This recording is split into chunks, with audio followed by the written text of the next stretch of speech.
얼마 전 올린 영상에서 미국이 될 기회가 있었지만 스스로 그 길을 거부한 나라들을 다루었습니다. 필리핀, 쿠바, 파나마 같은 나라들이죠. 이들은 미국의 2등 시민이 되느니 불완전하더라도 자기 정체성을 지키는 길을 선택했습니다. 이 영상엔 예상대로 우리도 미국이 되고 싶다는 댓글이 제법 달렸습니다. 사실 이건 전혀 새삼스러운 일이 아닙니다. 역사적으로도 미국이라는 울타리에 들어가길 원했던 나라들은 꽤 많았으니까요. 하지만 이분들이 잘 모르는 사실이 하나 있습니다. 미국이 되고 싶다고 미국이 될 수 있는 게 아니라는 점입니다. 주권을 통째로 바치려 했지만 정작 미국으로부터 거절을 당하거나 아예 관심조차 끌지 못한 나라들이 대부분입니다. 오늘은 미국이 되고 싶었으나 끝내 선택받지 못한 나라들의 이야기를 해보려 합니다. 아울러 미국이 되기 위한 까다로운 조건들도 함께 짚어보겠습니다. 미국이 되고자 열렬히 구애했던 나라로는 미국과 지리적으로 가까운 중미 국가들이 가장 많습니다. 도미니카 공화국, 니카라과, 하이티 등이고 여기에 잠시 멕시코로부터 독립했던 유카탄 공화국이 있죠. 하지만 중남미를 넘어 깜짝 놀랄 만한 나라들도 있습니다. 멀리 유럽의 시칠리아와 알바니아도 한때 미국이 되길 꿈꿨습니다. 아프리카의 라이베리아도 그랬죠. 흥미로운 건 미국이 이들을 대했던 태도입니다. 거절에도 확연한 온도 차이가 있었죠. 이 나라들은 크게 세 가지 범주로 나눌 수 있습니다. 첫 번째는 공식적으로 미국이 되고 싶었으나 미국의 진지한 검토 끝에 최종적으로 거절당한 나라들입니다. 국가 대 국가로 합병 조약까지 체결하고도 문턱에서 미끄러졌죠. 도미니카 공화국과 유카탄 공화국이 여기에 해당합니다. 두 번째는 공식적으로 요청은 했지만 미국이 잠시 살피다 관심을 접은 나라들입니다.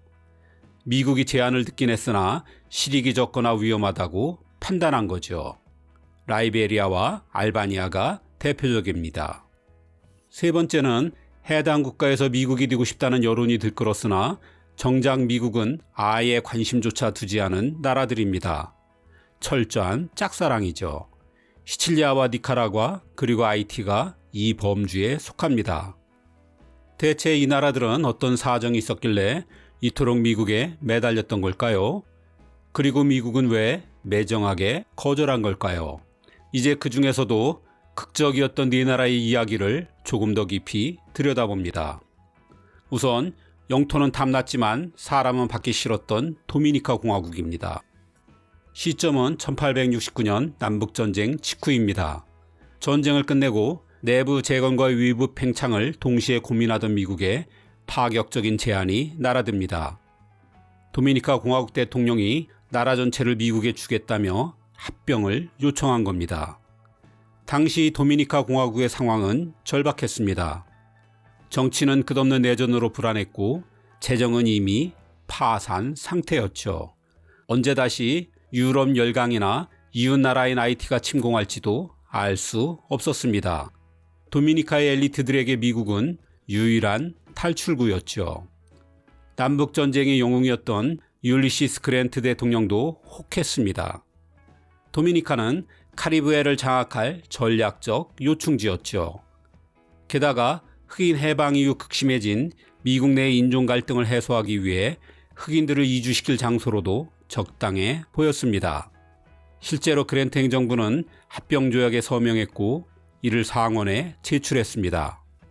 이때까지만 해도 도미니카 공화국은 정말 미국의 새로운 주가 되는 듯 했습니다. 하지만 마지막 관문을 넘지 못했죠.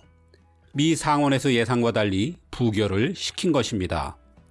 땅이 아니라 사람이 문제였습니다. 도미니카를 받아들이면 그곳에 사는 수많은 유색인종도 투표권을 가진 미국 시민이 되는 것입니다. 백인 중심의 미국 사회와 보수 정치인에게 이는 절대 피해야 할 일이었습니다. 도미니카 공화국은 미국이 감당해야 할 책임의 무게와 인종의 벽 앞에서 거절당한 첫 번째 사례였습니다. 그리고 이 기준은 이후 다른 나라들에서도 반복 적용됩니다.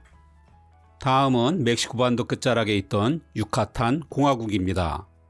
1848년 이들은 멕시코 중앙정부의 독재에 반발해 독립을 선언한 상태였죠. 하지만 기쁨도 잠시 유카탄은 곧 지옥으로 변했습니다. 억눌려왔던 마야 원주민들이 대규모 반란, 이른바 카스트 전쟁을 일으킨 겁니다. 백인 엘리트들이 주도하던 유카탄 정부는 몰살당할 위기에 처하자 극단적인 도박을 합니다. 미국에 편지를 보내 군대를 보내주면 유카탄의 주권을 통째로 넘기겠다고 제안한 것이죠. 당시 미국 행정부는 이를 진지하게 검토했습니다. 멕시코만과 카리브해를 동시에 끼고 있는 지리적 조건이 너무나 매력적이었죠. 실제로 미 하원에서는 유카탄에 군대를 보내 영토를 보호하자는 법안이 통과되기까지 했습니다. 하지만 역시 상원이 제동을 걸었죠. 의원들이 보기에 유카탄은 독이 든 성배였습니다. 유카탄을 받아들이는 순간 미국은 그 전쟁을 떠안아야 했습니다.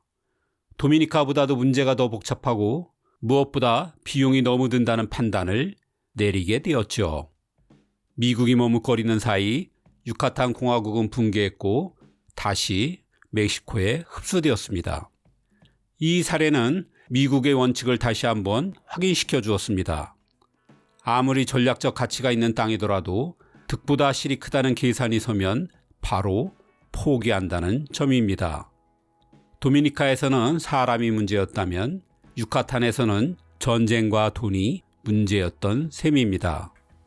그리고 이 기준은 미국이 직접 만든 나라에 대해서도 예외가 아니었습니다. 라이베리아입니다. 19세기 초반 당시 미국 사회의 가장 큰 고민 중 하나는 해방된 흑인들이었습니다. 흑인들과 섞여 살기는 싫고 그렇다고 다시 노예로 되돌릴 수도 없는 노릇이었죠.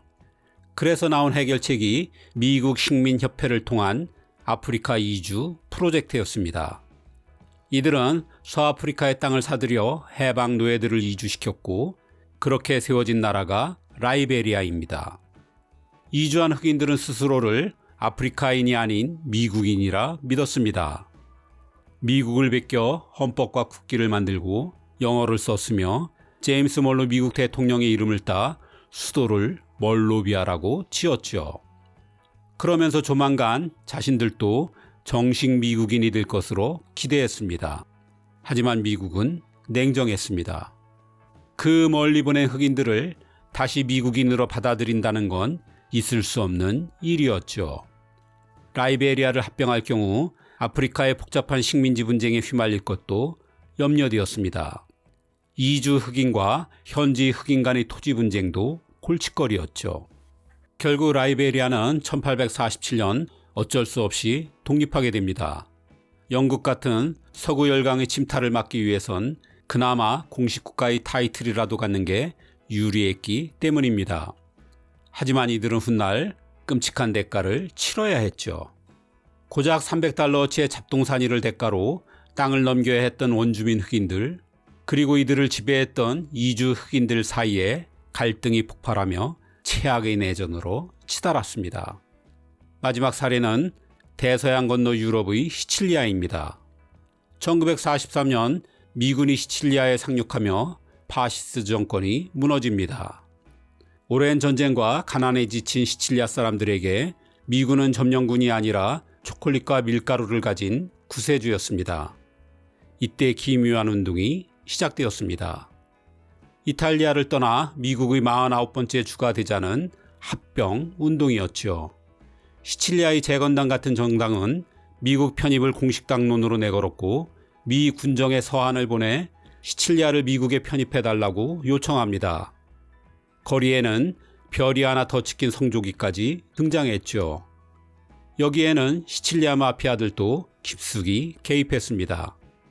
만약 본토에 공산주의 정권이 들어서면 자신들의 사유재산과 이권이 모두 몰수될 것을 두려워했기 때문입니다. 하지만 미국은 전혀 그럴 생각이 없었습니다. 섬 하나를 얻자고 이탈리아 전체를 적으로 돌릴 순 없었던 거죠. 만약 미국이 시칠리아를 가로챘다면 분노한 이탈리아는 곧장 소련의 손을 잡았을 겁니다. 냉전의 시작점에서 이는 미국의 치명적인 손해였습니다. 미국은 합병 대신 이탈리아 정부를 압박해 시칠리아에 자치권을 주는 것으로 마무리했습니다. 시칠리아의 짝사랑은 해프닝으로 끝났죠. 주요 사례인 시칠리아까지의 이야기를 마치고 나머지 세 나라는 조금 간략하게 알아봅니다. 알바니아는 1차 세계대전 직후 주변국들에 의해 영토가 찢길 위기였습니다. 그래서 파리 강화회의에서 자신들을 위임 통치해달라고 미국에 제안했습니다. 당시 윌슨 대통령은 이에 호의적이었습니다. 하지만 미국 의회는 무관심했죠. 유럽의 분쟁 지역을 떠맡는 건 실익이 없다는 판단이었습니다. 끝내 미국은 알바니아를 외면했습니다. 니카라과는 미국이 한때 파나마만큼이나 눈독을 들였던 땅입니다. 이유는 간단합니다. 바로 운하지요. 파나마 운하가 확정되기 전까지 니카라과는 대서양과 태평양을 잇는 유력한 후보지였습니다. 니카라과의 일부 엘리트와 정치 세력도 미국으로의 편입을 기대했습니다. 하지만 미국은 오래지 않아 팔을 뺐죠. 끊이지 않는 내전과 전국 불안으로 운하의 수익보다 통치 비용이 더 나간다는 계산 때문입니다. 하이티 역시 미국의 보호를 자처했던 시기가 있었습니다. 1860년대 후반 내전으로 정권이 붕괴할 위기에 처하자 하이티 정부는 미국의 보호령으로 받아달라고 요청했습니다. 전략적 요충지를 얻을 절호의 기회였죠. 그럼에도 미국은 검토조차 하지 않았습니다. 흑인공화국이라는 인종적 거부감이 전략적 실익을 압도해 버린 것이죠. 하이티의 요청은 쓰레기통에 던져졌고 미국이 되는 건 피부색이 중요하다는 걸 증명하는 사례로 남았습니다. 이제 지금까지 살펴본 사례들을 정리해 보겠습니다. 미국은 즉흥적으로 영토를 늘린 적이 없습니다. 언제나 계산이 먼저였죠. 그 기준을 통과한 경우에만 성조기의 별을 하나씩 추가했습니다. 이를 보면 합격선과 탈락선이 아주 명확합니다. 먼저 미국이 기꺼이 식구로 받아들인 곳들의 특징입니다. 첫째, 안보상 대체 불가능한 요충지여야 합니다. 하와이나 사이판처럼 미국의 앞마당이나 태평양을 지키는 방패가 될 수 있는 곳이죠. 둘째, 문화적 인종적 동질성입니다. 텍사스처럼 이미 미국인 이주자가 주류가 되었거나 미국식 시스템이 별 거부감 없이 즉시 이식될 수 있는 곳이어야 합니다. 셋째, 적절한 체급입니다. 미국의 기준 질서를 뒤흔들지 않으면서 국력에는 보탬이 되는 딱 관리하기 좋은 규모를 선호합니다. 반면 아무리 땅이 넓고 자원이 많아도 다음과 같은 조건이 하나라도 걸리면 가차없이 거부됩니다. 가장 먼저 경제적 부담이죠. 도미니카 공화국처럼 갚아야 할 빚이 산더미거나 가난 구제에 들어갈 비용이 예상 수익보다 크다면 미국은 돌아보지 않습니다. 두 번째는 인종적 종교적 이질성이죠. 하이티나 유카탄 사례에서 보듯 백인 개신교 중심의 미국 정체성에 혼란을 줄 수 있는 지역은 우선적인 배제 대상입니다. 세 번째는 외교적 분쟁지죠. 알바니아나 라이베리아처럼 합병하는 순간 다른 강대국과 전쟁을 치러야 하거나 복잡한 국제 분쟁에 휘말릴 곳은 애초에 고려 대상이 아닙니다. 그리고 현대에 들어와 가장 강력한 불합격 조건으로 떠오른 것이 바로 인구 규모입니다. 미국은 연방제 국가입니다. 인구가 많은 지역이 새로운 주가 된다는 건 영토 확장을 떠나 미국 전체의 권력 지도가 바뀐다는 뜻입니다. 미국의 하원 의석과 대통령 선거인단은 인구에 비례하기 때문이죠. 만약 인구가 수천만 명에 달하는 거대 지역이 새로 미국의 주가 된다면 어떨까요? 기존 시흥계주의 정치적 영향력은 순식간에 쪼그라들게 됩니다. 아마 미국의 정치인들이 가장 싫어하는 게 이것일 겁니다. 실제로 오늘날 푸에르토리코의 미국 편입을 미국 의회가 허락하지 않는 결정적인 이유가 바로 여기에 있습니다. 그럼 푸에르토리코의 인구는 몇일까요? 고작 320만 명입니다. 이 정도도 미국에는 부담스러운 것입니다. 그렇다면 왜 오늘날에는 미국이 되겠다고 나서는 나라가 더 이상 나오지 않는 걸까요? 1950년대 하와이와 알래스카를 끝으로 미국의 성조기에는 별이 추가되지 않고 있습니다. 1970년대 인구 5만 명의 사이판이 주민 투표를 통해 미국 영토가 되었지만 그들은 투표권이 없는 자치령이죠. 여기에는 크게 세 가지의 시대적 변화가 숨어 있습니다. 첫째, 합병을 하지 않아도 미국이 원하는 걸 얻을 수 있기 때문입니다. 과거에는 영토를 직접 소유해야 자원과 시장을 독점할 수 있었습니다. 하지만 지금은 다릅니다. FTA로 경제를 통합하고 방위 조약으로 군사적 영향력을 행사하면 그만한 효과를 거둘 수 있죠.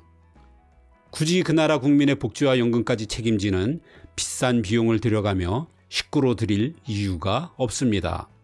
미국 입장에서 동맹은 저렴하고 합병은 너무나 비싼 거죠. 둘째, 미국이 유토피아라는 환상이 깨졌습니다. 바야흐로 국가 정체성이 완성된 시대입니다. 미국이 주가 된다는 건 자신의 뿌리를 포기함을 뜻합니다. 과거에는 그 희생이 감수할 만한 가치로 보였습니다. 하지만 지금은 다르죠. 세계는 이제 미국 역시 결함과 한계를 지닌 국가임을 잘 알고 있습니다. 여전히 미국의 풍요를 선망하는 이가 적지는 않습니다. 하지만 미국을 구원자로 받드는 시대는 분명 지났습니다. 셋째, 미국 내부의 분열입니다. 오늘날 미국의 정치 지형에서 새로운 줄을 추가한다는 건 거의 내전급의 정치적 격변입니다. 인구에 비례하는 하원의석과 대통령 선거인단, 그리고 정당 간의 세력 균형이 브릿지에 흔들리기 때문이죠. 미국 정치권은 권력 지도가 재편되는 상황에 극도로 예민합니다.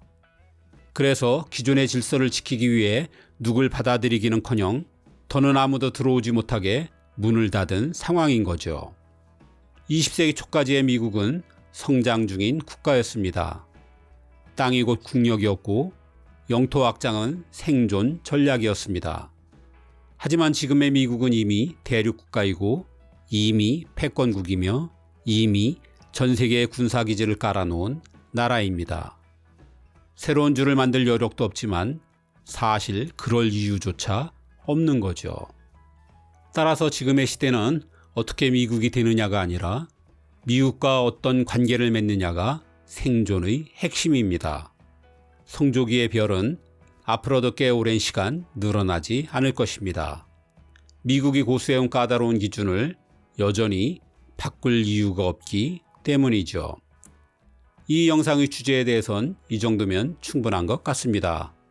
하지만 이대로 끝내면 최근 트럼프가 던진 캐나다 합병론은 무엇이냐는 질문이 나올 것 같습니다. 그래서 약간의 사족을 달자면 이는 전형적인 블러핑입니다. 계산기를 두드려보면 답은 금방 나옵니다. 우선 인구가 너무 많습니다. 4천만 명의 캐나다가 편입되는 순간 캘리포니아를 제치고 미국의 최대주가 됩니다. 미국의 권력을 결정하는 킹메이커가 바뀌게 되는 거죠. 더 큰 문제는 표심입니다. 캐나다는 미국보다 성향상 진보적입니다. 병합하는 순간 수천만 표가 민주당으로 쏠릴 가능성이 아주 큽니다. 병합을 강제할수록 더 그럴 테죠. 공화당과 트럼프에겐 그야말로 정치적 자살행위입니다. 가지고 싶지만 절대 가져서는 안 될 독사과 이게 캐나다입니다. 그러니 이 발언은 실익을 챙기기 위한 고도의 압박, 그 이상도 이하도 아니라고 해야 할 것입니다.